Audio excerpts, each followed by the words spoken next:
Muchas gracias por venir. Creo que, fuera parte del currículum académico y profesional, creo que lo más importante también es que soy madre de familia, soy parroquiana y soy archicofrade de Nuestra Señora la Virgen de los Dolores, que ya la hemos vestido de luto el miércoles de ceniza, pues para preparar la Cuaresma. Quiero decir que fuera parte de todo esto, lo importante también es cómo uno llega a los sitios y por qué llega. Y es que en mi diócesis pues hemos sufrido la lacra de los abusos sexuales.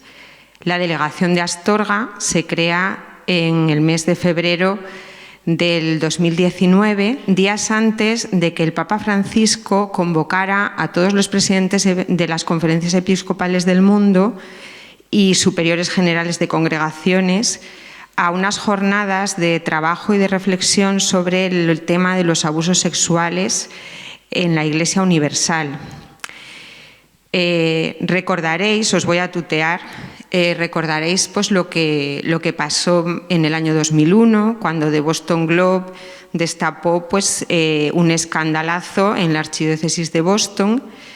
Es muy recreado pues en una película y demás, pero eso fue un tsunami.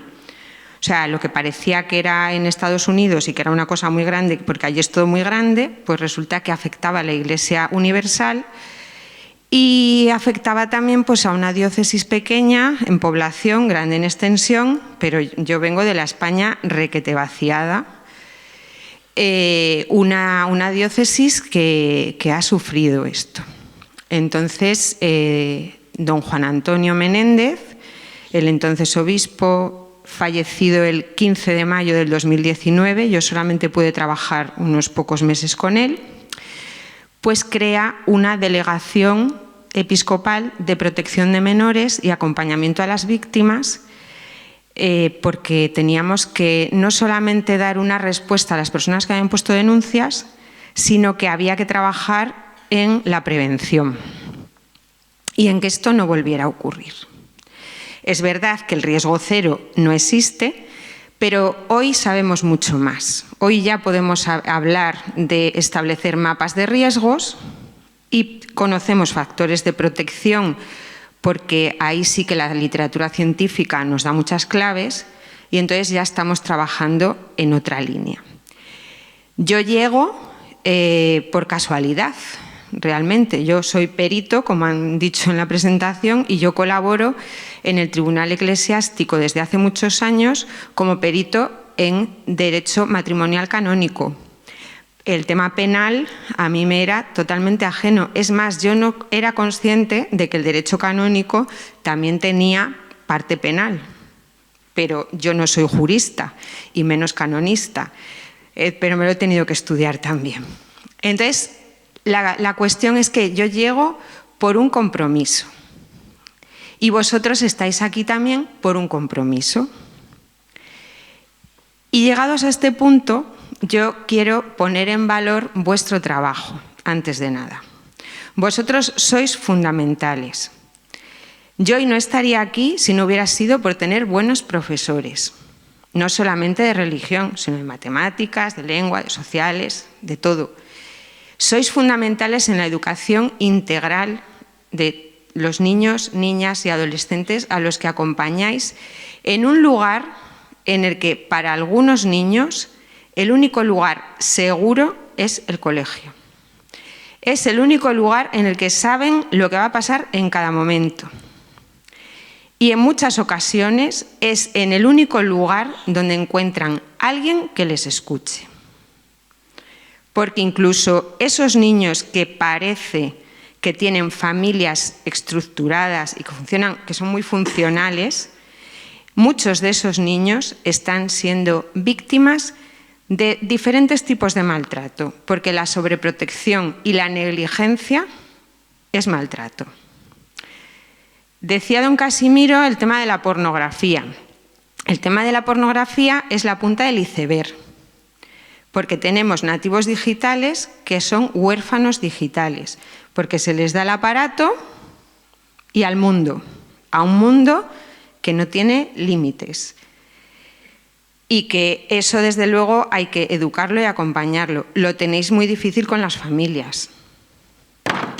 Porque yo, como terapeuta, cuando trabajo con familias, lo tengo muy difícil, porque quieren que vaya a que les quite yo el wifi a casa y a que controle la hora de teléfono, de consola y demás. Entonces, vosotros lo tenéis muy difícil, pero bueno, vamos a por ello. Entonces, hoy lo que vamos a tratar, o sea, la Iglesia lo que tiene es un compromiso con la sociedad. La Iglesia, lo que pasa es que no contamos todo lo que hacemos, pero la Iglesia está haciendo muchas cosas. En 4 años, entre instituciones de colegios que pertenecen a congregaciones religiosas, colegios diocesanos, delegaciones episcopales, de todo, de catequesis, de familia, de padres, niños en colegios, tanto diocesanos como colegios privados y concertados de congregaciones.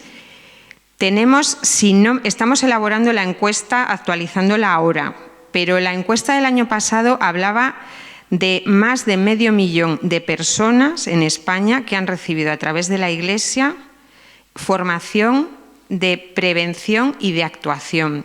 Vosotros es fundamental la prevención, pero también es muy importante el cómo actuar. Y de esto, pues es de lo que yo quiero hablaros un poco más, ¿vale?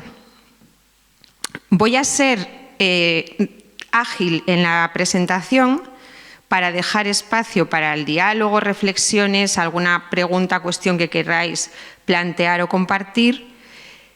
Y bueno, incluso yo tendría alguna cosa más que contaros, pero bueno, lo he centrado un poco y para que también vosotros podáis participar, ¿de acuerdo? Entonces, este es un poco el esquema que vamos a seguir. Un poquito de marco jurídico, que todos tenemos que saber algo de las leyes. Es verdad que el no conocerlas no nos exime del cumplimiento, pero hay que saberlo. Y cuanto más derecho sabe uno, pues más gusta, porque se entienden muchas cosas. Lo malo del derecho es que siempre va por detrás. Primero pasan las cosas y luego se regulan, pero bueno, siempre ha sido así. Vamos a ver el concepto y tipología del maltrato desde el punto de vista de la LOPIBI, que a vosotros como docentes os interesa mucho esta ley, el concepto de abuso sexual infantil, un concepto científico, no una definición, un concepto científico del abuso. Luego los factores de riesgo, los factores de protección para daros herramientas, sobre todo para que vosotros podáis hacer vuestros propios mapas de riesgo respecto a lo mejor a algunos alumnos o algunas situaciones concretas. Vamos a ver los factores de protección, las señales de alarma, las consecuencias muy por encima y el cómo actuar ante una revelación, que es una cuestión importante. Y luego yo pues os pondré un ejemplo para que penséis y veamos un poco cómo lo resolveríamos.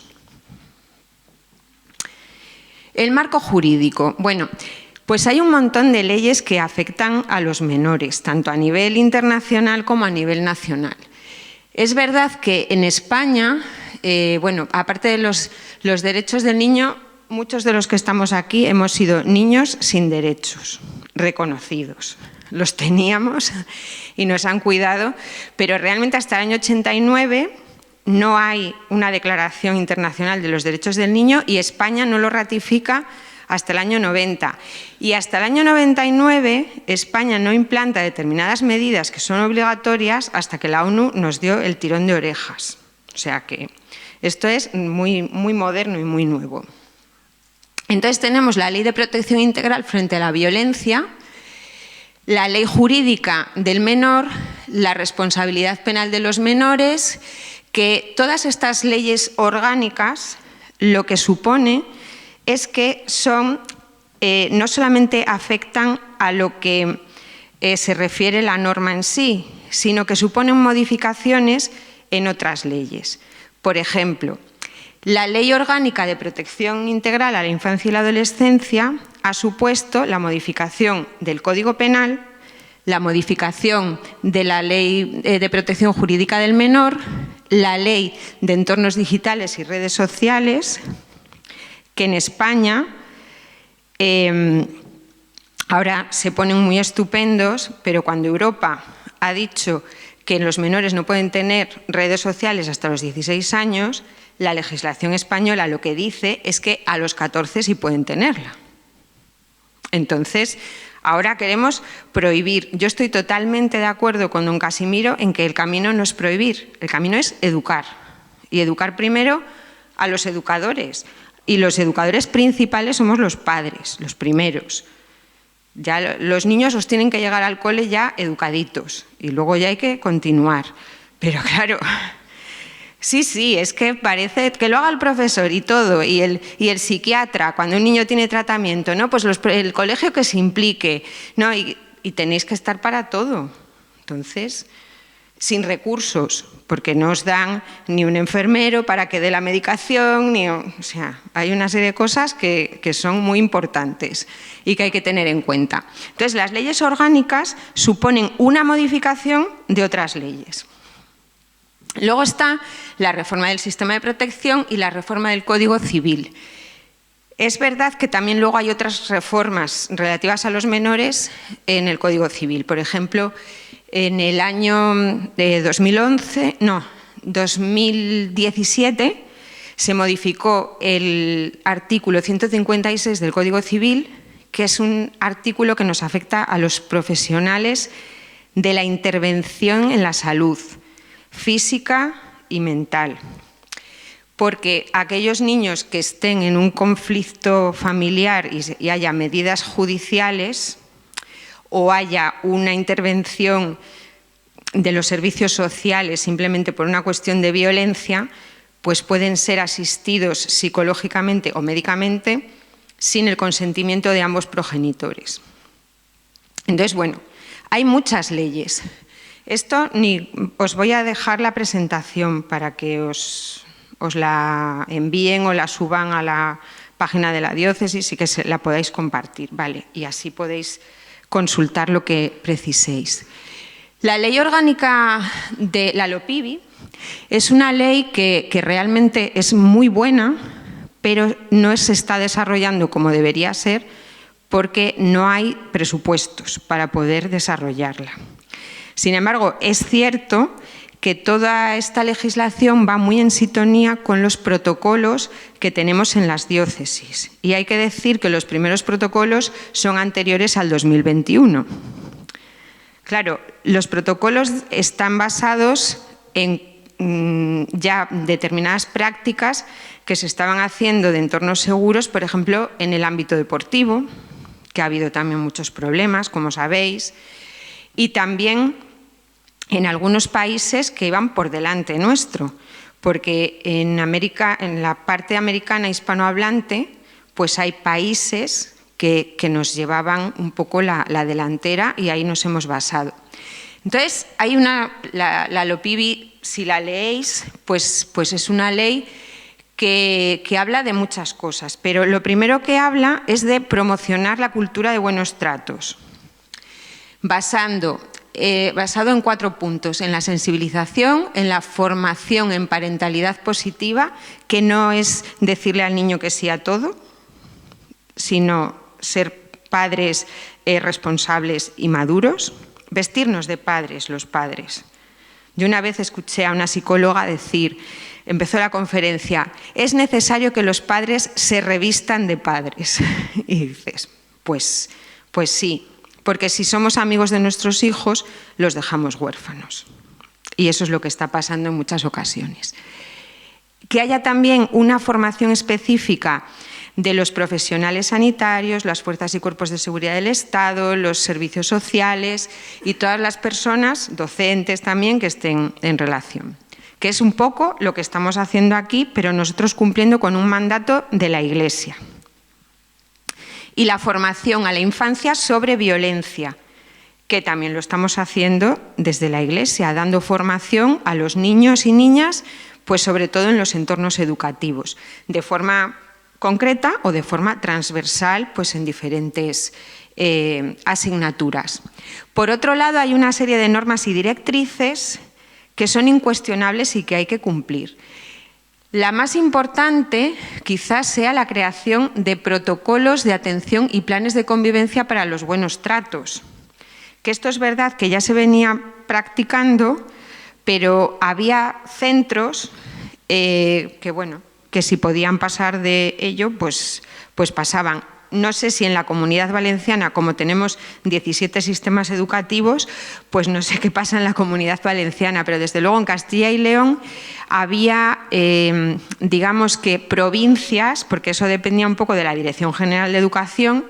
Entonces, dependiendo de la dirección provincial, pues se trabajaba de una manera o de otra. En la provincia de León, que es en la que a mí me afecta, los planes de convivencia y las comisiones de convivencia llevan funcionando muchos años, pero no ha sido así en todos los coles, ni en todas las provincias. Y luego hay una serie de cuestiones que son medidas muy concretas, que es la atención específica a niños víctimas de violencia. Por otro lado, la figura de los coordinadores de bienestar y los delegados de protección, que unos serían en el ámbito educativo y los otros en el ámbito del ocio. Y lo último, la necesidad de presentar el certificado negativo de delitos sexuales. Como se está pidiendo en la Iglesia, lo que pasa que vosotros lo tenéis integrado porque sois docentes, pero hay muchos sacerdotes que todavía no están concienciados de que se lo tienen que pedir a los agentes de pastoral. Y que hay que pedirlo, no porque lo diga don Casimiro, ni porque lo diga el delegado de Educación, ni el vicario general, sino porque lo dice la ley, aparte de que lo diga el protocolo diocesano, pero lo dice la ley y tenemos que cumplir las leyes. Por otro lado, tenemos un marco legislativo canónico que también nos afecta a los laicos, porque la ley canónica les afecta a los sacerdotes y a los religiosos, pero también nos afecta a los laicos en esta cuestión que estamos tratando. Tenemos todos esos documentos, pero hay algunas cuestiones que son muy nuevas y que es todo lo que está marcado en rojo. Hay que decir que el motu proprio Sacramentarum Sanctitatis Tutela, que lo dicta San Juan Pablo II en sus dos primeras versiones, pero la última es de Benedicto XVI. ¿Qué ocurre? Que las dos primeras también eran de Benedicto XVI, aunque las firmara San Juan Pablo II, porque él era el prefecto de la entonces congregación, hoy dicasterio, de la Congregación para la Doctrina de la Fe.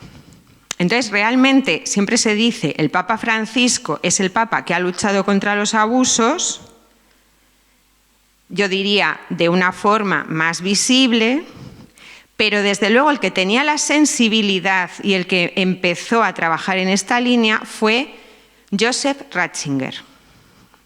Y esto hay que decirlo, porque la figura de Joseph Ratzinger, Benedicto XVI, pues en este sentido yo creo que no se ha reconocido lo suficiente. Fue muy importante porque él lo primero que hace es que todos los delitos que van contra el sexto mandamiento, cometidos entonces solamente por los clérigos, eran delicta graviora, es decir, era materia exclusiva de la Congregación para la Doctrina de la Fe. Punto 1. Punto 2. La prescripción del delito. Primero, 10 años a partir de que la víctima cumpliera 18 años. En la reforma del 2003 es 20 años a partir del cumplimiento de los 18 años. Y en la reforma del 2010, además, lo que hace es pedir a las conferencias episcopales y a las congregaciones religiosas que redactaran unas líneas guía para que serían como un embrión de lo que serían los protocolos actuales de buenas prácticas en esta materia. La Conferencia Episcopal Española publica esas líneas guías en el año 2011. Entonces, se ha cumplido como debe ser. Después está el motu propio Vos estis lux mundi, y luego hay una serie de documentos, que uno es de la Congregación para la Doctrina de la Fe, que es el Vademecum, sobre cuestiones procesales, y otro instrumento muy importante es la instrucción de la Conferencia Episcopal sobre los abusos sexuales. Estos dos documentos han sido muy importantes para los canonistas, porque realmente en la jurisdicción canónica española muchos jueces no sabían cómo llevar a cabo estos procesos. Pero no solamente en España, sino en el mundo, porque antes de hacerlo la Conferencia Episcopal Española marca el Vademecum el dicasterio. ¿De acuerdo? Entonces, o sea, esto ha sido un ir aprendiendo. Es verdad que las víctimas en muchos momentos han podido sentir que no se ha hecho las cosas bien, pero es que realmente no había una experiencia. Por otro lado, las autoridades competentes son los obispos, y los superiores mayores de las congregaciones han dictado también protocolos. Protocolos que son operativos y funcionales, no son documentos bonitos que se ponen en una estantería, sino esto que estamos haciendo ahora es fruto de aplicar el protocolo. Hay que formarse, hay que escuchar, hay que saber por qué de las cosas. Por otro lado, y esto nos afecta a los laicos, la reforma del libro sexto, que entra en vigor el 8 de diciembre del 2021. A partir de este momento, los laicos somos considerados como trabajadores, colaboradores de la Iglesia, cuando estemos en el ejercicio de nuestro oficio y cometamos algún atentado contra el sexto mandamiento. Entonces estaremos sometidos a la justicia penal y estaremos sometidos a la justicia canónica, exactamente igual que un clérigo. Y bueno, pues en la Conferencia Episcopal también hicimos desde el Servicio de Coordinación un protocolo marco, pues que sirviera pues para las diócesis, y que, bueno, pues que se tuviera por lo menos unos mínimos. Y con esto pues podemos empezar a trabajar. El concepto de maltrato que nos dice la Ley de Protección Integral de la Infancia. Es violencia toda acción, omisión o trato negligente que priva a los menores de edad de sus derechos y bienestar, amenazando o interfiriendo su desarrollo físico, psíquico o social, con independencia de su forma y medio de comunicación, incluida la realizada a través de la tecnología de la información y la comunicación, especialmente la violencia digital. Esto dice la LOPIBI. Ahí falta algo, porque desde luego la violencia afecta a los niños en su desarrollo moral, sobre todo cuando están siendo expuestos de una forma sublimada, de manera que ellos no son conscientes de lo que están percibiendo y a lo que se están exponiendo es violencia, de manera que por exposición van normalizando y se van habituando a ciertos comportamientos, de manera que los van integrando, y luego eso tiene un efecto, y es que se pasa al acto y a la imitación, porque el modelado es lo más potente. O sea, no hay método de aprendizaje más potente que el modelado. Entonces, esto es clave, porque ya no es solamente que afecte al desarrollo físico, cognitivo, lo que decía don Casimiro de la pornografía, como cualquier adicción, afecta a los mecanismos de recompensa del cerebro. Y cuando están en una etapa de desarrollo, como son el lóbulo frontal no termina de desarrollarse hasta los 21 años. Entonces, si durante ese tiempo no se tiene una salud emocional adecuada, La persona no desarrolla los mecanismos de control de la conducta, de control sobre todo de la impulsividad, y entonces eso va a repercutir no solamente en el desarrollo cerebral, sino que va a repercutir en todo, en la vivencia emocional, en los procesos psicológicos cognitivos superiores, atención, mantenimiento del esfuerzo, planificación, memoria, memoria de trabajo. O sea, os suena todo esto, ¿no? ¿Cuántos niños diagnosticados con TDAH hay en vuestras clases? ¿Un 7%, un 10%? ¿Los lleváis de campamento y tenéis que ir con el botiquín y con todo el...? Yo, sinceramente, no creo que haya tantos niños con problemas de neurodivergencia. Sinceramente. Pero de todas formas, si es un problema de desarrollo neurocognitivo, tendremos que trabajar lo neurocognitivo, no medicarles con metilfenidato, que son anfetaminas sintéticas.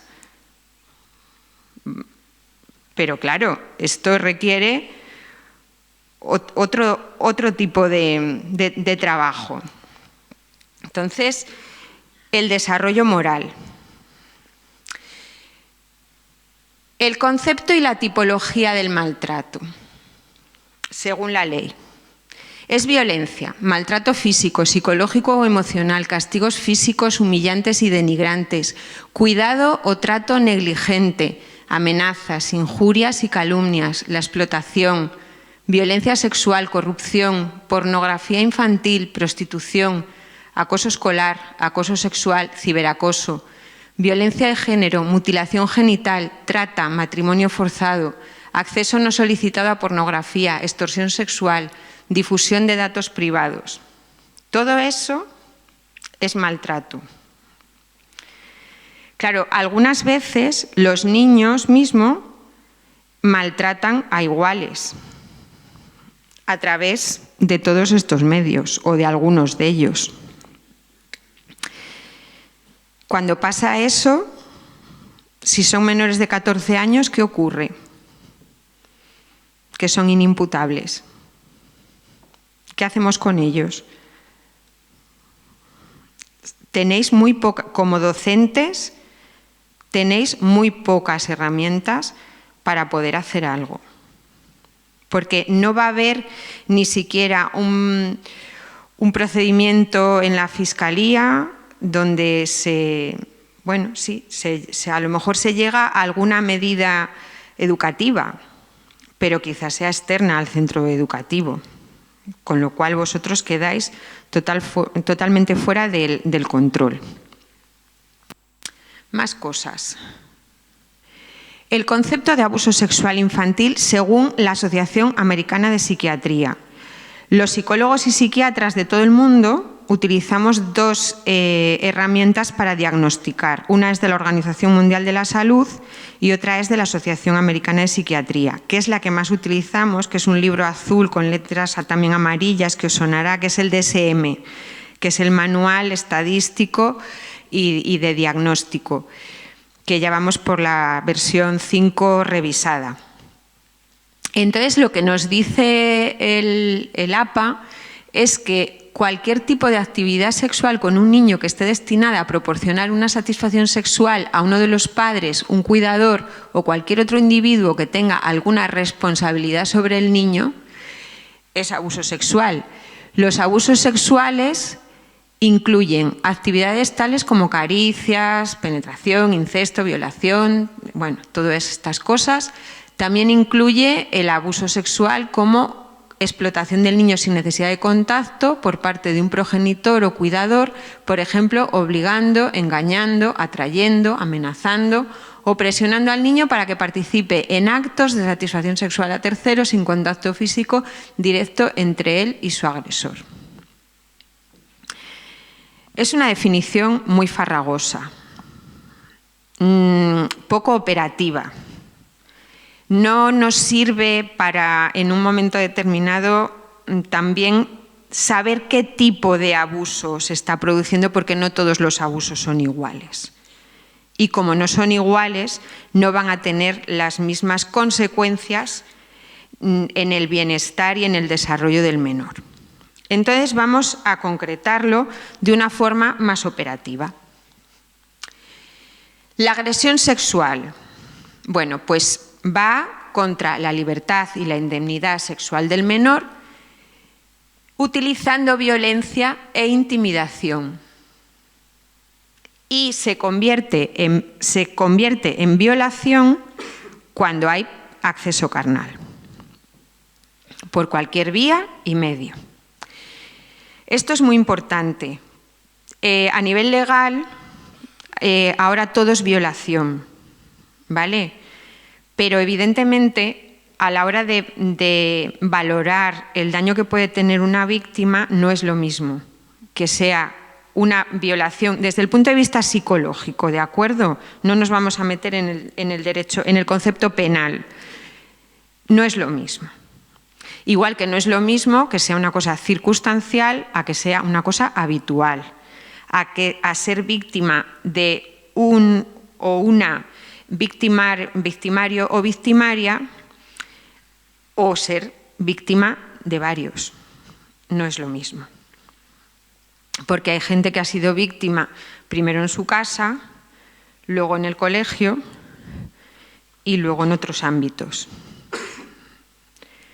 También hay que decir que muchas de las personas, sobre todo mujeres, que son víctimas de maltrato psicológico por sus parejas, muchas de ellas han sido víctimas de maltrato en su familia de origen y en algunas ocasiones víctimas de todo tipo de abuso. Por otro lado está el abuso sexual directo, que son todos aquellos atentados contra la libertad y la indemnidad y que se hacen sin violencia y sin intimidación, pero también sin consentimiento. Y aquí tendríamos, por ejemplo, pues unos tocamientos. Serían. Por otro lado está el abuso sexual indirecto, que es la participación en actividades de este carácter sin contacto físico, como presenciar actos sexuales, el grooming, el sexting y la pornografía. Y con respecto al sexting, aunque no es el tema de hoy, las redes y demás, os voy a decir una cosa que es muy interesante para que, si sale pues con alguna familia o demás, porque los padres no son conscientes de que cuando un menor se hace una fotografía, una fotografía erótica o pornográfica, están cometiendo un delito, porque están creando pornografía infantil. La están guardando en sus dispositivos y luego, al hacer sexting, la comparten, con lo cual la están distribuyendo. Entonces, esto muchas veces no son conscientes las familias de que sus hijos están cometiendo esto. Es verdad que luego ya salta pues lo típico, ¿no? Cuando ya un chaval pasa la fotografía, es lo típico, el chaval pasa la fotografía de la niña al grupo de fútbol o al grupo de lo que sea, ¿no? Pero esto es así, o sea, la muchacha tampoco ha tenido un comportamiento legal, vamos a decir. Ya no vamos a entrar en lo moral, sino solamente en lo legal. Entonces, esto es importante. Y luego está el acoso sexual, la solicitud de favores, que esto también se da entre menores. O sea, antes era el bullying y que era te quito el bocadillo, te rompo la cartera, te quito las pinturas nuevas, me das dinero, y ahora es pues te acoso sexualmente también. Entonces, esto lo están haciendo. ¿Por qué lo están haciendo? Pues porque están expuestos a todo este tipo de contenidos que han ido normalizando y que les da igual. O sea, muchas veces ni saben lo que están diciendo exactamente, pero lo dicen. ¿Quién es la víctima? Bueno, pues la víctima civilmente es el menor y la menor de 16 años, pero en nuestro contexto son víctimas todos los menores de 18 años. O sea, hasta la mayoría de edad legal no se tiene edad en la Iglesia para poder consentir y, por lo tanto, serán menores. Pero también son menores las personas con capacidades limitadas y las personas equiparadas legalmente. O sea, aquellos que tienen un reconocimiento de una discapacidad intelectual que les impide, pues, dar consentimiento.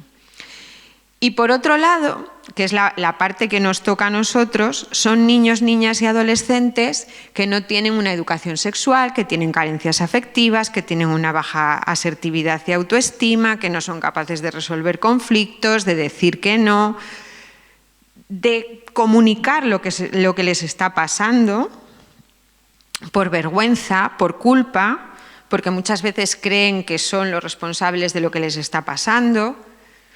Bueno, pues todo esto, o sea, ahí tendríamos indicadores de que hay niños y niñas que necesitan, o sea, mucha más protección, porque una persona que se maneja bien en todas esas habilidades no solamente se protege de un abuso sexual, sino que se protege de cualquier tipo de abuso. Que nosotros lo que queremos es que los niños que vienen a los coles o que participan en las actividades de pastoral misionera o de pastoral vocacional, o que sean personas íntegras y que como personas íntegras empiecen por sentirse seguros de sí mismos. Esto es fundamental. Y ahí tenemos una clave de quiénes son las potenciales víctimas. ¿Cómo son los abusadores? No son demonios, no vienen con cuernos y rabo y colmillos grandes, o sea, son personas completamente normales. Pero ahí os pongo que los hombres son el 85 al 95%. Lo que quiere decir, siempre se habla de abusadores, no se habla de abusadoras. Bueno, pues en torno al 5-15%, dependiendo del año, la Fiscalía General del Estado, en su estudio estadístico de delitos condenados, no denunciados, sino de condenas puestas, pues entre el 5 y el 15%, dependiendo del año, son mujeres. Entonces, cuando un sacerdote tiene que pedirle el certificado negativo a la abuelita encantadora que siempre ha participado en la parroquia y que siempre ha dado catequesis, y ahora vengo yo nuevo a la parroquia y le pido el certificado negativo, pues te ha tocado. Lo siento, pero hay que pedírselo, porque también hay mujeres que abusan. Es verdad que muchas menos, pero también las hay. Entonces, esto hay que tenerlo en cuenta. Por otro lado, son de clase baja, son todos alcohólicos, son personas con problemas de salud mental, no.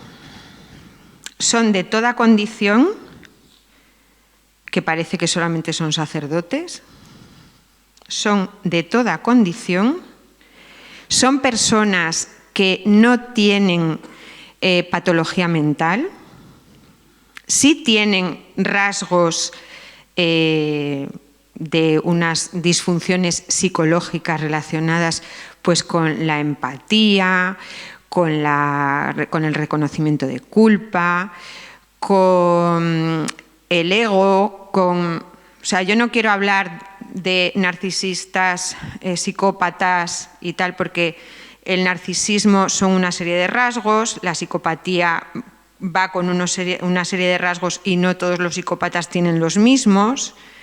Eso nos daría para estar un fin de semana entero hablando de tipologías, pero es verdad que no hay un perfil de agresor, igual que no hay un perfil de maltratador. No. Hay una serie de rasgos que sí que son más frecuentes, pero normalmente son personas encantadoras. Pero lo que sí que tienen en común todos es que son personas que les ha pasado algo, que no justifica su comportamiento, ojo, pero son personas a las que les ha pasado algo. en algunas ocasiones ellos mismos y ellas mismas han sido víctimas de abuso. Una de las cosas que nos dicen las víctimas es que ellos tienen miedo de cometer ese delito. Entonces, eso ya es un indicador. Por otro lado, hay abusadores primarios y abusadores secundarios. Hay personas que solamente tienen relaciones sexuales de abuso y, sin embargo, hay otras personas que es algo circunstancial o que lo tienen asociado a una determinada persona, pero que no lo harían con ninguna otra. Y desde luego lo que sí que influyen son varios factores. O sea, no se puede decir que una persona que ha sido víctima de abuso va a ser abusadora, ¿vale? Pero sí que hay una serie de... O sea, es un problema que es multifactorial. Hay cuestiones biológicas, incluso genéticas, marcadores, eso no está tan estudiado, pero sí que, por ejemplo, está relacionado con la dificultad de control de impulsos. ¿Vale? Factores sexuales, sociales, cognitivos y de apego. Por ejemplo, un factor cognitivo, diréis, un factor cognitivo que predispone para el abuso. Pues pensar que lo que les pasa a los niños hasta los 12 años no les influye en su desarrollo. Porque eso está escrito en libros de los años 70, que la gente lo sigue leyendo y piensan, no sé, que la ciencia, pues que no, desde los años 70 no ha avanzado. Pero es que eso está escrito, que hasta los 12 años no pasa nada. Evidentemente, eso es un sesgo cognitivo. Sabemos que es importante lo que le pasa a la persona incluso en el vientre de nuestra madre. Entonces no le va a influir lo que le pasa con 5, con 7, con 8 añitos. ¿Quién es el victimario? Bueno, pues aparecen trastornos en el proceso de individuación que sobre todo tienen que ver con la inmadurez. Por otro lado, personas traumatizadas que tienen una angustia de separación. O sea, los victimarios lo que hacen muchas veces es vincularse a través de un proceso de vampirización. Se llama vampirización porque al final pasa como cuando los vampiros muerden, que el que es mordido se convierte en vampiro.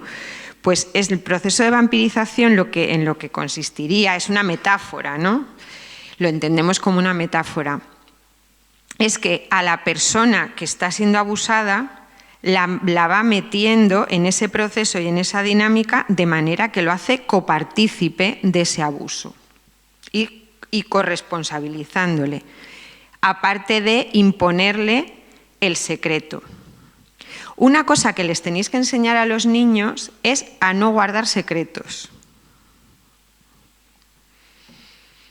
Porque el secreto no es bueno. Cuando a alguien se le impone un secreto, no es bueno. A los niños, claro, diréis, bueno, pero, por ejemplo, va a llegar el Día del Padre y vamos a hacer pues, el típico regalito para los papás. Entonces, ¿eso qué es secreto? No lo digáis porque es una sorpresa. Y a papá le vamos a... La mamá, lo mismo, pues le vamos a comprar una corbata, ahora que no se las pone nadie, le vamos a comprar una corbata y es secreto. No, es una sorpresa. Es muy importante, porque cuando a un niño alguien abusa de él, le va a imponer el secreto. Si los niños saben que el secreto es malo, pues entonces pues no se lo van a callar. Aparte de no obligarles nunca a hacer nada que no quieran y que tenga que ver con el contacto físico, con dar y recibir cariño. Porque al final, si les obligamos a darle un beso o un achuchón a la vecina del tercero que le da un caramelo, al final el niño y la niña va a aprender que aunque no quiera, aunque no le apetezca, tiene que hacerlo. Entonces, estas son cuestiones, aparte que hay partes del cuerpo que son privadas, íntimas, y que no tiene que acceder a ellas nadie que no sean sus papás y su pediatra. O quien esté al cargo, pero evidentemente ellos tienen que saber que si les tocan en esas zonas del cuerpo tienen que decirlo. Todas estas cosas, pues es verdad que por ahí empieza una educación sexual y no tenemos que tener miedo a llamar las cosas por su nombre. Muchos de los problemas que ha habido ha sido por falta de educación o de ser una educación que estaba basada, yo hablo por lo que yo viví, yo estudié en un colegio de monjas y entonces era todo con eufemismos y con nombres que no se relacionaban con lo que realmente se referían a nivel físico. Entonces, o sea, yo creo que en esto lo tenemos que tener muy claro. Sé que vosotros lo tenéis claro, pero hay que incidir en ello porque es sumamente importante. Por otro lado, la presentación de una masculinidad distorsionada que evidentemente, ojo, que muchos hombres, sobre todo los hombres, esto afecta más a los hombres que a las mujeres abusadoras, ¿no? Son problemas que tienen, son hombres que tienen problemas en su sexualidad. Entonces hay muchos que no se sienten capaces de, digamos, tener relaciones sexuales normales. Entonces, pues, cogen a los niños. Llegados a este punto, pues, desde la Iglesia, ¿qué se ha hecho? Bueno, pues una de las cuestiones que fueron objeto de reflexión en los años 10 de este siglo fue están saliendo casos, tenemos que afrontarlos, pero no queremos quedarnos en que ha habido casos y que hay que atender a las víctimas. ¿Qué podemos hacer para que esto no vuelva a ocurrir? Porque lo que sí que se vio, y de esto los sacerdotes que estáis aquí, os lo contó don Jesús Rodríguez Torrente, realmente se hacían cosas que no estaban bien hechas y que daban pie a que eso fuera a más. Entonces, precisamente los protocolos tienen esa función de prevención y de dar unas pautas claras, pues, para establecer unos límites y unas conductas pues, adecuadas en los entornos de la Iglesia, tanto ahora estamos en el ámbito educativo, pero en los formativos, en los pastorales, en los asistenciales. Sabéis que la Iglesia tiene infinidad de obras sociales asistenciales con personas muy vulnerables. Entonces, esto tiene que ser aplicable a todos. Entonces, estos protocolos, pues como el que tenéis en la diócesis de Segorbe-Castellón, pues tienen esta conceptualización de los abusos, los tipos, la fundamentación jurídica, las cuestiones sobre cómo proceder ante una sospecha o una denuncia, y luego el desarrollo de una serie de medidas de prevención en todas estas actividades que muchas veces se concretan en un protocolo de buenas prácticas para campamentos, para retiros, para actividades, salidas culturales o salidas que hacéis a lo largo del curso, pues que están dentro de lo que es la programación del año. Pues bueno, pues a lo mejor hay en algunas, no sé, en algunos colegios a lo mejor tenéis movimientos pastorales de la congregación y entonces pues a lo mejor alguna vez pues los niños pernoctan,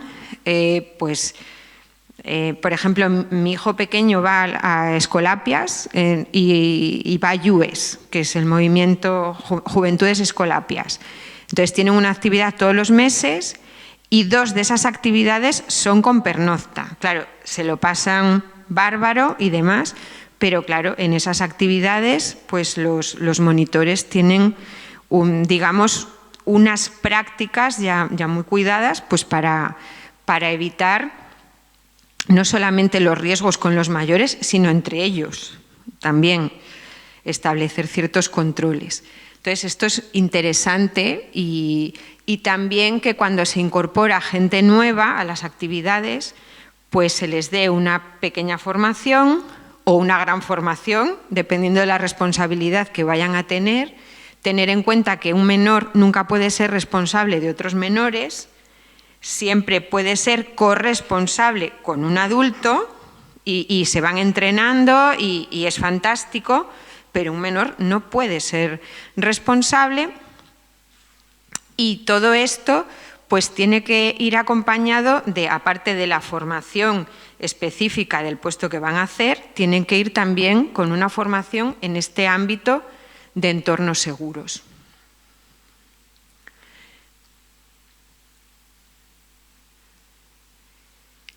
Nos hemos basado en el modelo médico de prevención a nivel primario, secundario y terciario. Nivel primario, lo que estamos haciendo.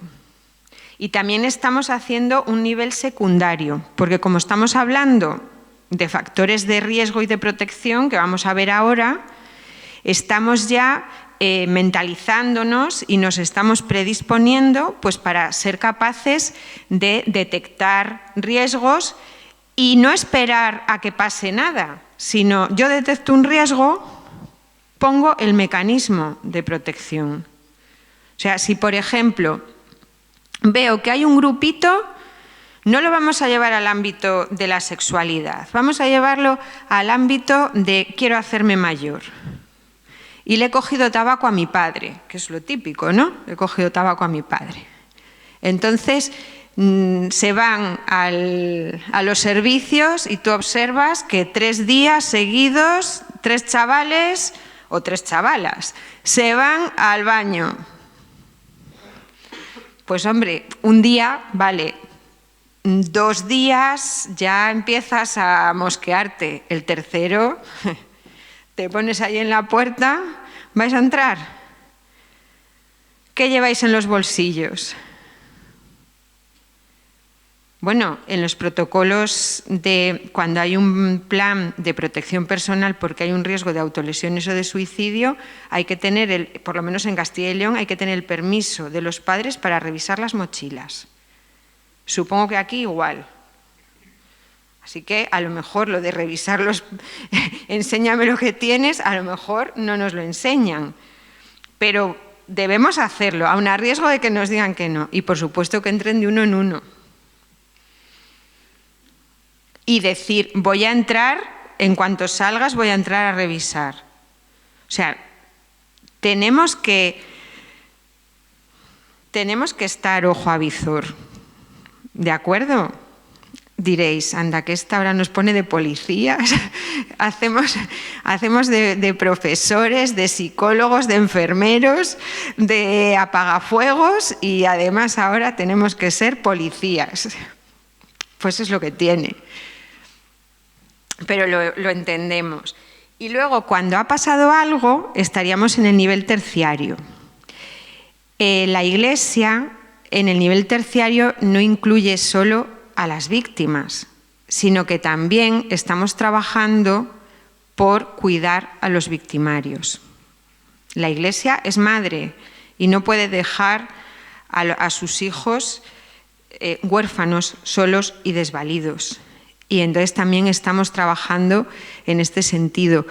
El 15 de mayo de este año nos vamos a reunir por primera vez el Servicio de Coordinación y Asesoramiento con un grupo de sacerdotes, llegará la convocatoria también a la diócesis, con un grupo de sacerdotes o de laicos para trabajar en la preparación para el acompañamiento de sacerdotes que han vivido estas situaciones o, bueno, dificultades pues, especiales que han podido tener y que estén relacionados con este ámbito de la protección de las personas.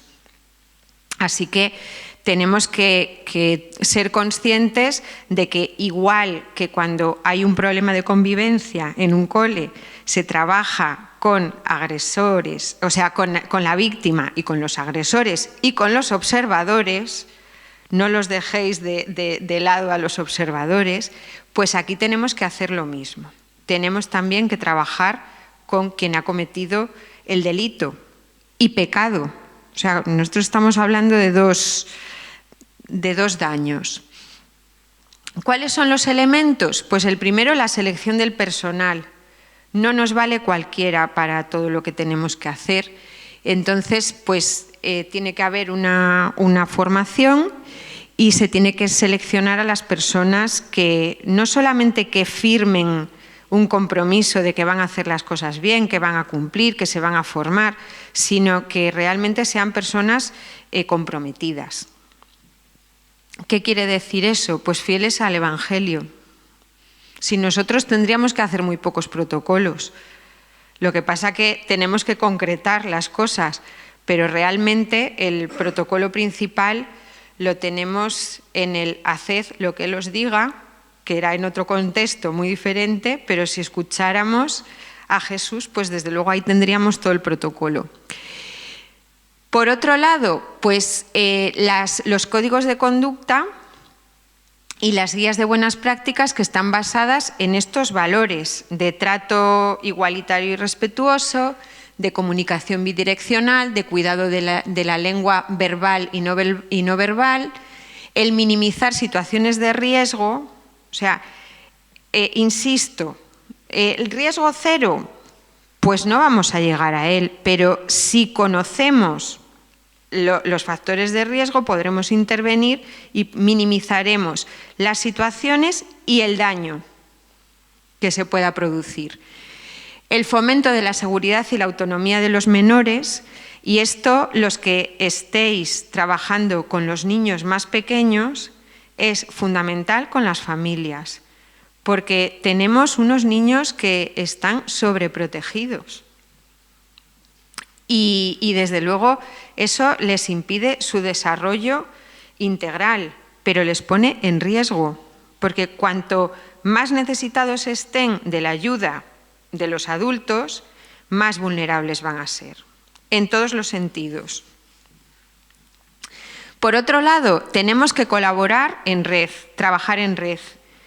Y tenemos que bueno, pues todo lo que estamos haciendo y lo que se puede hacer en el ámbito educativo, en el ámbito de la pastoral y demás, pues también ponerlo a disposición de la sociedad, pues colaborando con entidades que trabajan con menores, con personas con discapacidad, con situaciones de vulnerabilidad, pues como pueden ser pues desplazados por guerras o personas que están pues en esta situación de las migraciones y de los movimientos masivos de personas pues a través del mundo, y que una de las zonas de paso es España. Y no podemos decir, ay, es que este no es problema nuestro, y a esas personas también hay que protegerlas, y ahí es necesario esa colaboración, ¿no? Son muchas las entidades de la Iglesia que tienen convenios con de gerencias de lo público, pues por ejemplo en el cuidado de inmigrantes, menores no acompañados y demás. Y luego el responder también a las necesidades de formación específica y continua. No habíamos terminado con esto y empezamos con los entornos digitales, y no hemos terminado con los entornos digitales y tenemos la inteligencia artificial. Y no podemos quedarnos en el Código de Derecho Canónico, tenemos que ir un poco en sintonía con las necesidades de la sociedad.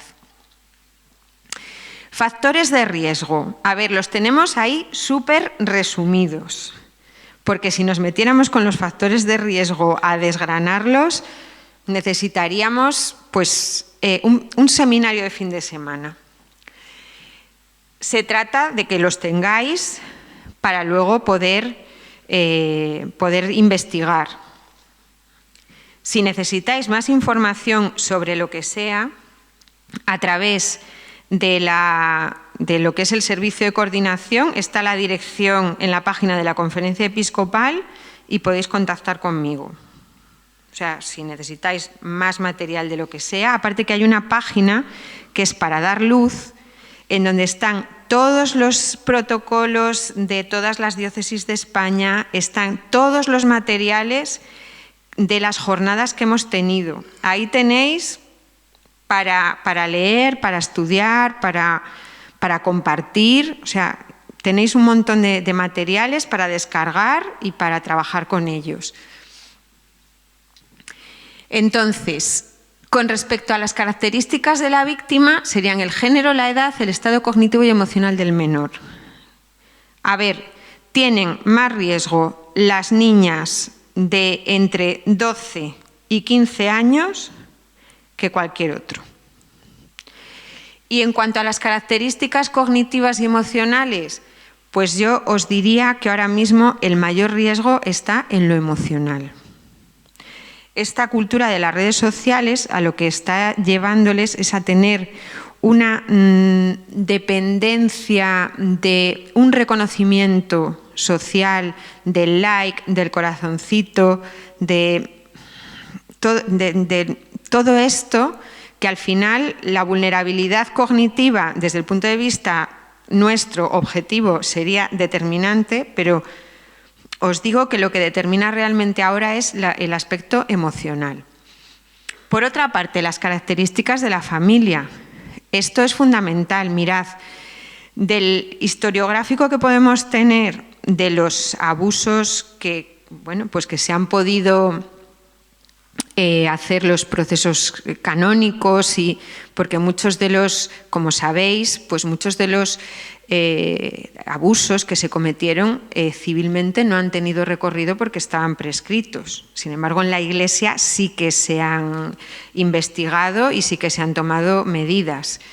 Bueno, pues precisamente uno de los datos importantes es las características de la familia de las víctimas, que vienen a ser un poco estas: qué estructura o qué falta de estructura familiar, la ausencia de una tutela adecuada.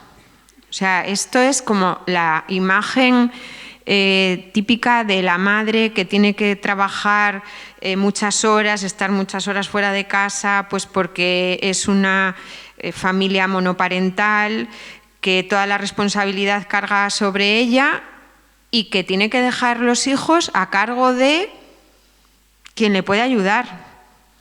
Pues esto ha sido así.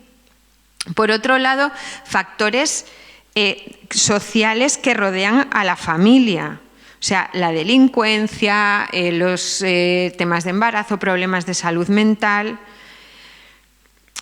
Es muy complicado, o sea, realmente la familia determina en gran parte. Luego el entorno social, los entornos de pobreza, los entornos de conflicto armado, de conflicto político, pues es un riesgo, aquí hay que decirlo, para los ancianos, para los niños y para las mujeres.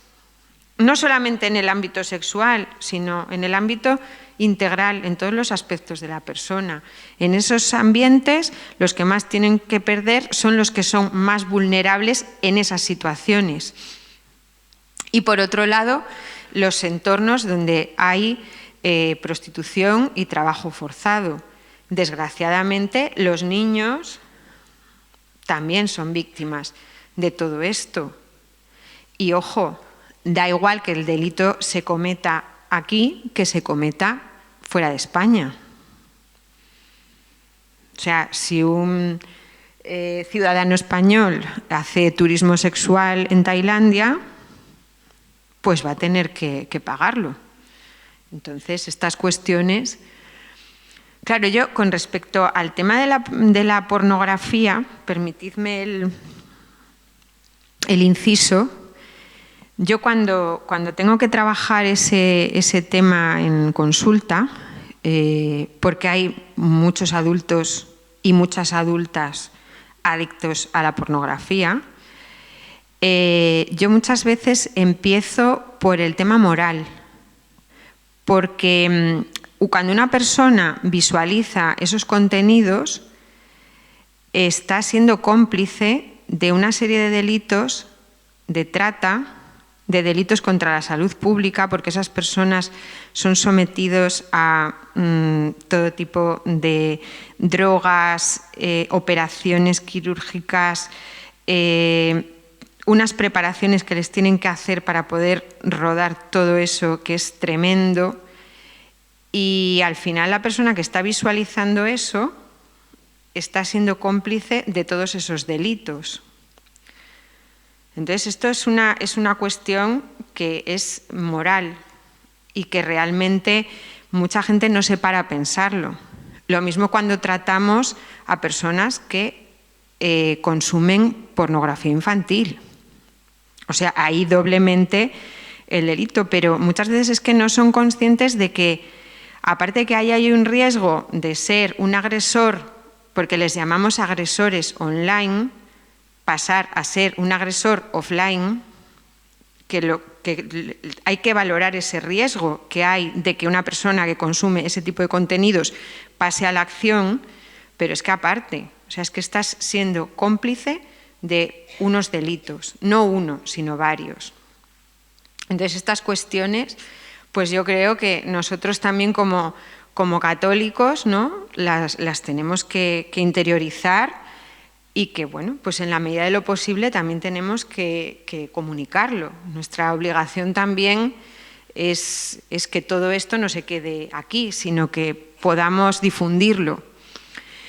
Luego hay factores culturales y otros factores no especificados. Respecto a los factores culturales, es verdad que en determinados, sobre todo gente que viene de culturas latinoamericanas, lo de convivir en una habitación, gente de diferentes edades y demás, pues es muy frecuente. Evidentemente, eso es un factor de riesgo muy importante. Si a eso le sumamos otras cuestiones, por ejemplo, que dentro de ese ambiente además haya problemas de alcoholismo, por ejemplo, pues también incidiría en una mayor probabilidad de abuso. Siempre vamos a hablar como factores de riesgo. Cuantos más factores de riesgo sumemos, más probabilidad hay. Entonces, lo que tenemos que hacer es, cada factor de riesgo que detectamos, ver en el cole, en equipo, qué podemos hacer. Y esto llevadlo a cualquier tipo de situación. Los niveles de protección, vale, pues respecto a los niños hay que educarlos integralmente. Entonces, yo sé que la clase de religión y los colegios diocesanos, concertados y demás, su proyecto educativo, pues realmente esto va integrado y se entiende que en todas las materias, las tutorías especialmente, y luego las tutorías con los padres, pues que también habrá momentos en los que hay que tocar temas académicos, pero que también se trata de temas un poco del desarrollo integral de los alumnos. Entonces, estas cuestiones son importantes porque se trata de que los niños, cuando terminen su etapa educativa básica, pues tengan unas habilidades de regulación emocional y conductual, que sepan relacionarse, esa diferencia, ¿no?, entre amigos y compañeros y todas estas cuestiones que es verdad que a lo mejor tu compañero de pupitre no es el que mejor te cae, pero es tu compañero, y a lo largo de la vida pues vas a tener que tratar con todo tipo de personas que además les tienes que dar la oportunidad, incluso aunque un día te hayan hecho una faena, les tienes que dar también una oportunidad, porque las personas tenemos derecho a una segunda, incluso una tercera oportunidad, y todas estas cosas es muy fácil, es más fácil que las aprendan en el colegio, que hay un ambiente más estructurado, insisto, que en muchas familias. Por otro lado, la capacidad de resolver conflictos. Supongo que en vuestros coles pues también haya proyectos de mediación, de diálogo entre iguales e diálogo intergeneracional y bueno, pues todas estas cosas son muy interesantes para que desplieguen ciertas habilidades sociales y de comunicación pues que les van a ayudar a enfrentar la vida. Por otro lado, el afrontamiento centrado en el problema, que esto también los adultos nos lo tenemos que mirar. Cuando algo nos afecta, la frustración, ¿cómo toleramos la frustración? Cuando le hemos dedicado tiempo a una cosa, le ponemos ilusión y no nos sale, ¿qué hacemos? Nos enfadamos y luego ¿qué hacemos? ¿Lo dejamos o revisamos y vemos a ver por dónde lo podemos atajar? Pues esto es una cosa que es muy importante porque la frustración nos va a acompañar toda la vida y tenemos que trabajar la tolerancia a la frustración. Y luego la participación en actividades positivas, y yo ahí añadiría positivas y de grupo, porque uno de los grandes problemas que tiene la soledad hoy y especialmente los jóvenes, aunque se hace mucho inciso en las personas mayores, pero los jóvenes es la soledad.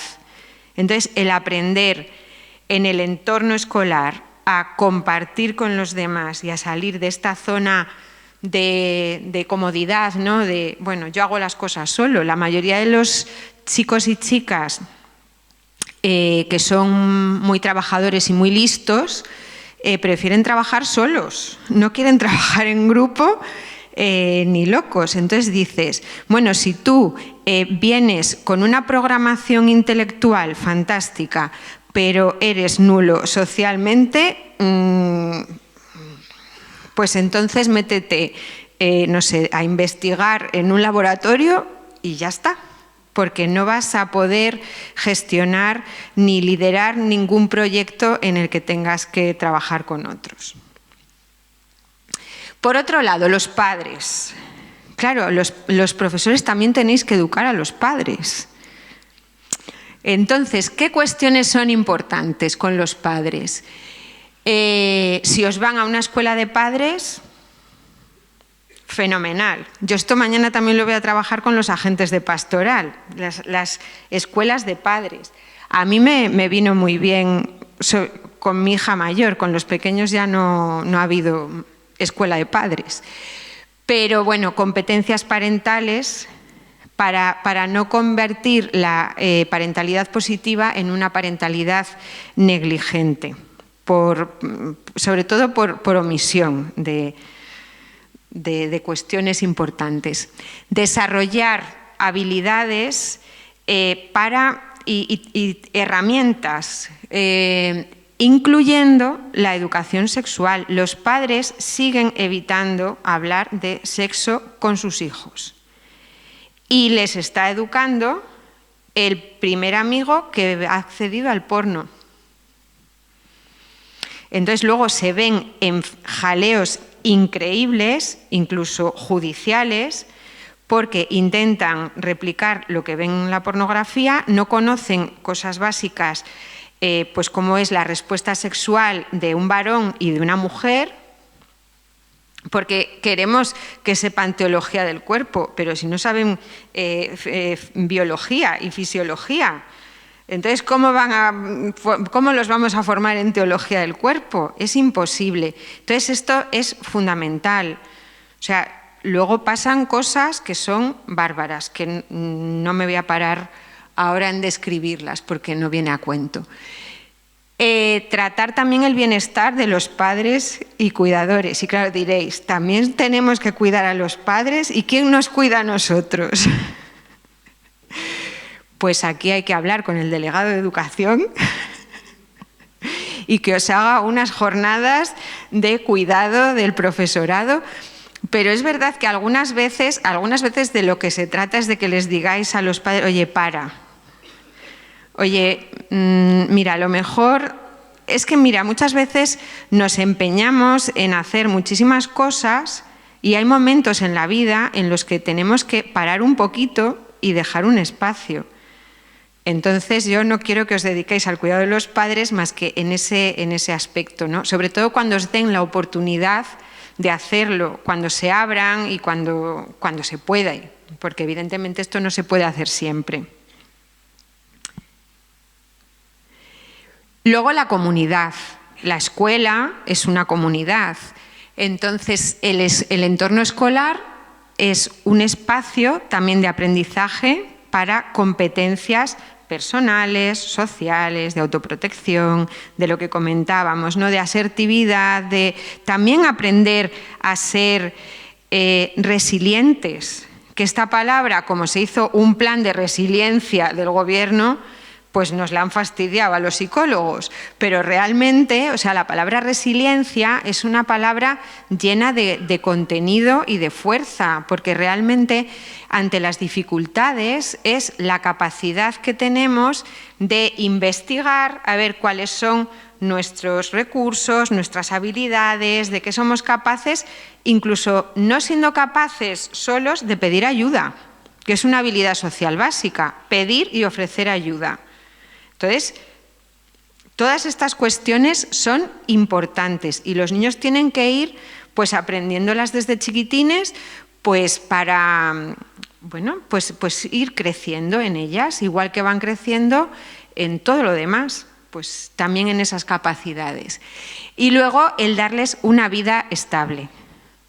Insisto, algunas veces la única seguridad que tienen es la del cole. Entonces, ahí súper importantes sois. Y el colegio también como un entorno integrador y demás. En cuanto a las consecuencias de los abusos sexuales, bueno, pues hay consecuencias a nivel emocional, a nivel cognitivo y a nivel conductual.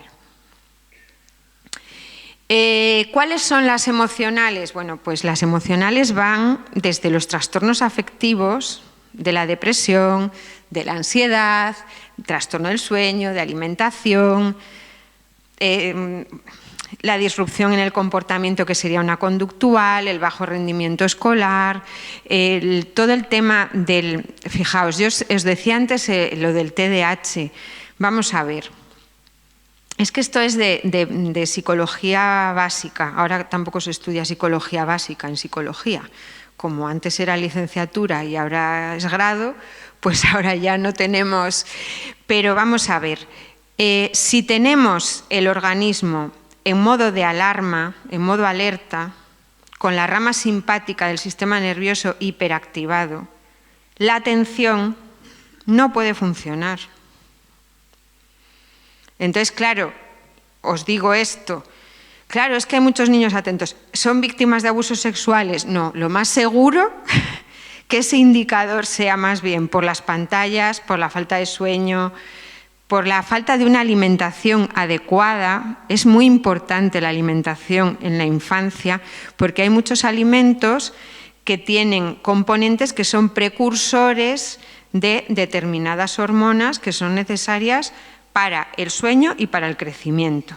Y no solamente es crecer, a los padres les importa que crezcan los huesos y que los niños sean altos y tengan unos músculos fuertes y demás. Pero es que el sistema nervioso central también necesita alimento. Y el sistema nervioso central se nutre sobre todo de minerales. ¿Y los minerales vienen en las patatas fritas y en las hamburguesas? Pues hombre, no es lo que más minerales tiene. Entonces, todas estas cuestiones son muy importantes, pero es verdad que hay una serie de indicadores conductuales que son determinantes. Y aquí sí que el marcharse de casa, las fugas, el consumo de sustancias, el interés por la sexualidad a un nivel que no es propio de la edad y maduración de los niños, la masturbación compulsiva. Bueno, todos estos comportamientos nos tienen que llamar la atención porque luego, si tenemos muchos de los otros y un poquito de interés y pues a lo mejor tenemos que poner ahí la alerta, ¿de acuerdo? Las señales de alarma. Todas estas, si nos cuentan algo relacionado con un abuso. O sea, no se puede decir, es que lo hace para llamar la atención, como cuando se cortan es que lo hace para llamar la atención. No, te tiene que llamar la atención que un niño para regularse emocionalmente se corte. Pero, hombre, hay cosas que tenemos que ser un poco más maduros nosotros. Otra cosa es que nos dé miedo lo que viene detrás, pero claro, no podemos decir...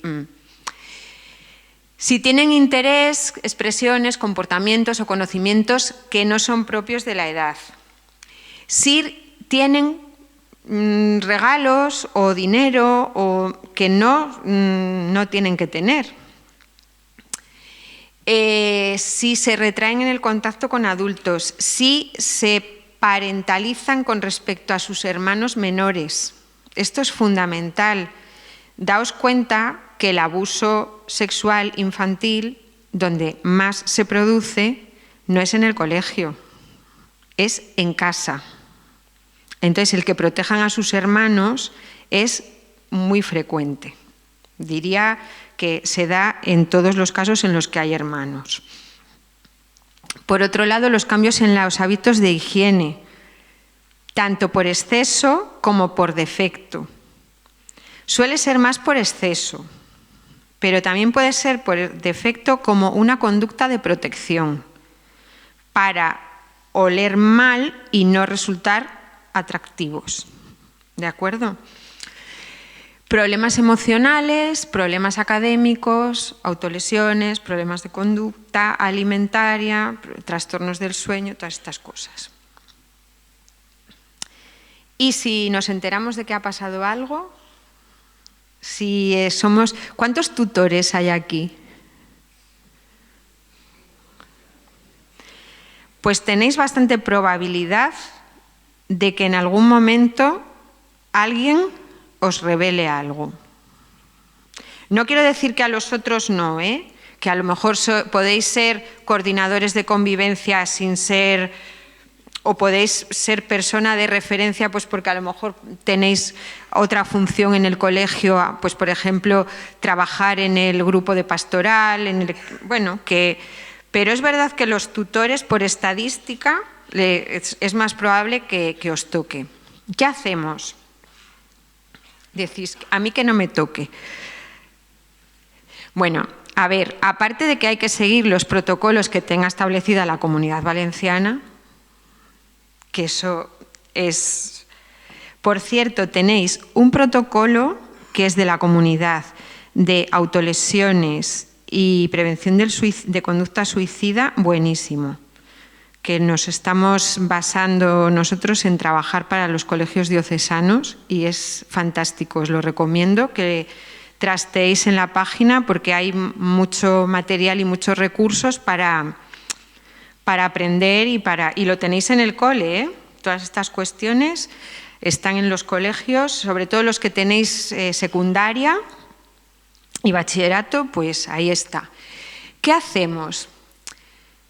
Bueno, pues lo primero es, aparte de mostrarse accesibles, tengo que hablar contigo. Paloma, tengo que hablar contigo. Venga, ya. Que muchas veces, y con los hijos lo mismo, mamá tengo que, o papá tal, ay, espera, hijo, que estoy aquí liando las croquetas, déjame tal. No, dejas lo que sea porque cuando te demandan es porque necesitan. Entonces, cuando alguien se decide a decir algo así, realmente le está costando mucho. Entonces, mostrarnos sensibles, accesibles, actuar con inmediatez, hacer escucha activa, que no os voy a decir cómo se hace, porque sabéis hacerlo de sobra, dar apoyo y confianza. Ahora vamos a ver cómo darlo así un poquito, ¿vale? Y ayudar a normalizar las emociones negativas, sin que nos pregunten si es normal. Claro, tenemos que ponernos en esa piel y pensar que esa persona se siente culpable, se siente avergonzada y se siente responsable de lo que le vaya a pasar a la otra persona.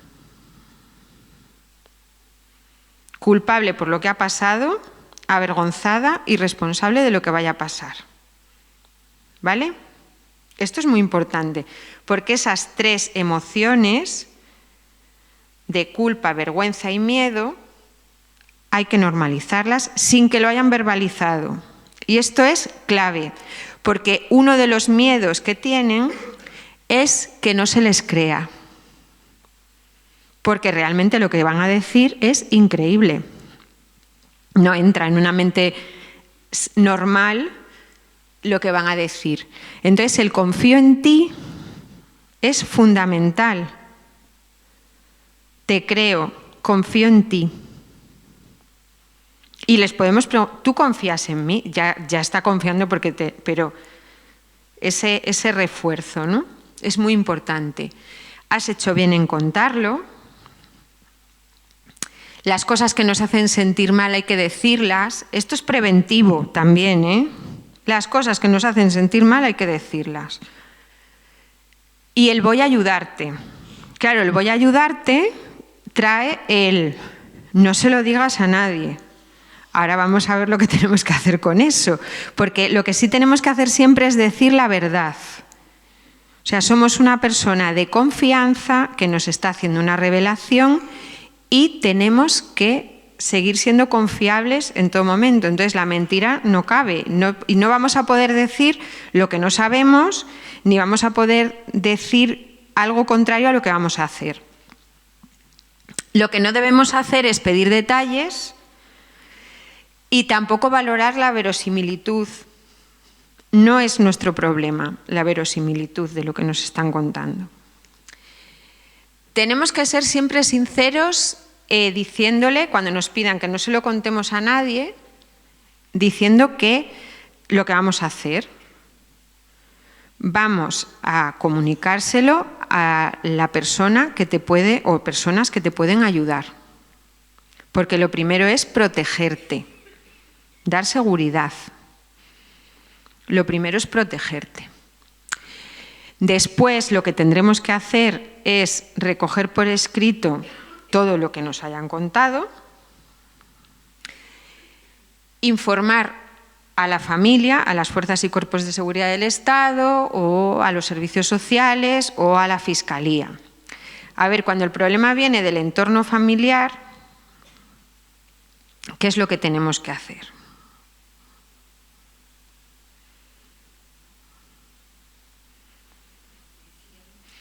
Nos lo dice la LOPIBI, hay que comunicarlo a la autoridad.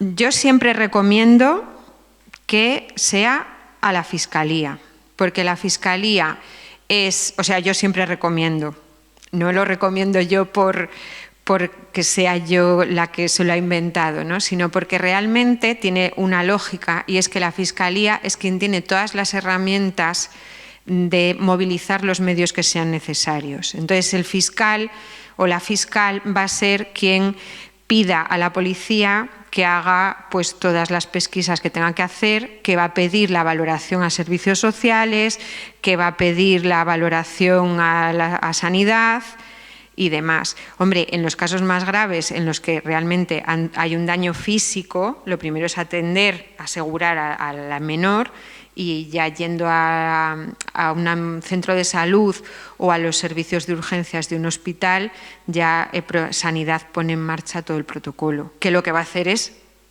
Fiscalía, porque lo va a comunicar al juzgado. ¿De acuerdo? Entonces, esto lo tenemos que tener muy claro. Nosotros, los artículos 15 y 16 de la LOPIBI nos obliga a comunicar, primero porque el 15 es cualquier ciudadano, tiene la obligación de comunicar cualquier hecho de este tipo, de maltrato y de abuso y de todo lo demás, y el 16 es la obligación, digamos, que tenemos los profesionales, ya no solamente por tener una labor de cuidado de los menores, sino porque también se nos supone una formación y una sensibilidad especial. ¿De acuerdo? Después, bueno, como diócesis, como colegio diocesanos, como profesores de religión incluso, podéis ofrecer pues, el servicio de acompañamiento que tiene la diócesis pues, a través de la oficina y claro, esto sí que es necesario el consentimiento de los padres como para todo lo que se hace. Y hasta aquí. podríamos...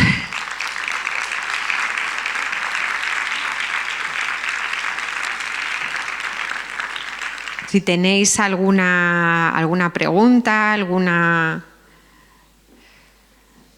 aportación, alguna reflexión.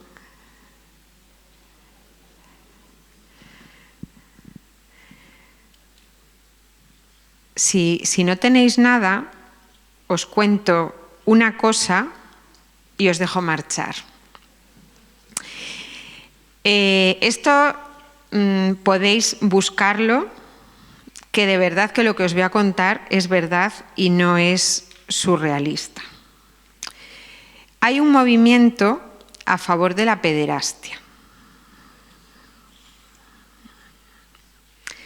Entonces, cuando oímos a algunas personas del ámbito político decir determinadas cosas, tenemos que pensar que eso, que es un movimiento, tiene sus brazos también colocados en algunos lugares que tienen influencia. Bueno, el movimiento a favor de la pederastia tiene una bandera, tiene unos logos, se mueven por las redes sociales y demás, y tienen como objetivo el que dentro del DSM se quite la parafilia que es la pedofilia. Ellos se definen como ellos y ellas como personas que sienten atracción por los niños. Y entonces una de las cosas que piden es que se rebaje la edad de consentimiento sexual, que ese trastorno no sea considerado trastorno, con lo cual ya los clínicos estaríamos fuera de juego, y en un juzgado, cuando ahora se nos escucha, pues eso ya no tendría ninguna importancia. Y es un movimiento que tiene una influencia a nivel mundial y funciona pues exactamente igual que el movimiento LGTB, y funciona pues igual que se ha conseguido, por ejemplo, sacar una ley trans en España que, bueno, pues que es una auténtica barbaridad, pues va un poco en la misma línea. Porque el movimiento transexual lo que consiguió hace muchos años, concretamente en el año 2015, fue que la transexualidad desapareciera también del DSM. Entonces, el itinerario, la propuesta es exactamente la misma. Quiero que esto porque parece que es algo surrealista y no sé, o de película de ciencia ficción, pero es una realidad. Y otra cuestión importante, que el tema de la pornografía y los contenidos violentos. Los contenidos violentos no les llegan solamente a través de las redes sociales, les llegan a través de las aplicaciones que se descargan mientras los padres nos estamos tomando un café o una cañita y los niños se entretienen con el móvil, pues se descargan juegos. Y en la mayor parte de esos juegos hay contenido violento. En algunos también sexual, pero es más frecuente en esas aplicaciones lo violento que lo sexual. Entonces hay que enseñarles a los padres que sepan leer el código PEGI, que es el código que tienen todos los videojuegos, tanto cuando los descargamos directamente del Play Store o los vamos a comprar, en donde está toda la información, la edad y el tipo de contenido que aparece en la calificación del contenido. Entonces, estas son cuestiones que son importantes. Dejar esos dos apuntes para que cuando tengáis un ratito investiguéis. Y os dejo ahí realmente yo el día que fui consciente de esta realidad del MAP no daba crédito, pero es verdad. En Castilla y León, la asociación REA, que trabaja por la protección de la infancia, ha sacado una infografía muy completa y muy ilustrativa con todo esto que os cuento. Así que nada, muchas gracias.